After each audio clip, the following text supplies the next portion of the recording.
కనిపెట్టుకునేది నుదుటి పైన. విలువ ముఖ్యము కాదు, ఎక్కడ పెట్టుకుంటాము అనేదే ముఖ్యము. ఉప్పులాగా కటువుగా మాట్లాడేవాడు నిజమైన మిత్రుడు. చక్కెరలాగా మాట్లాడి మోసగించేవాడు నీచుడు.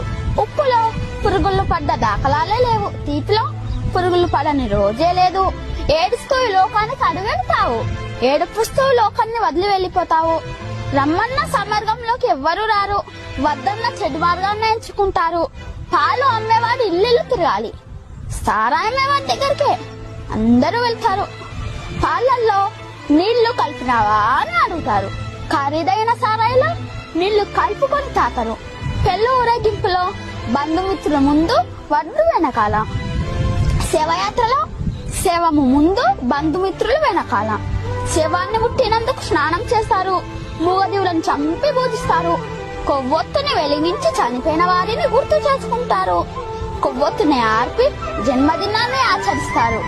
హే మానవ, పుట్టినప్పుడు జాతకము, మధ్యలో నాటకము, చావగానే సూతకము, అయినా గదు జనుల మధ్య కౌతకము. కష్టం వస్తే భగవంతుణ్ణి కొలుస్తారు, ఆయనకు రాబోయే కష్టాన్ని ఆపడు. నిత్యం స్మరిస్తే కొండంత కష్టాన్ని గోరంత చేసి సులువుగా దాని శక్తి నీకు ఇస్తాడు. నిన్ను కష్టాలు కుంభవృష్టిలా ముంచేస్తే నీకు గొడుగు పెట్టి కాపాడుతాడు, గుర్తుంచుకో.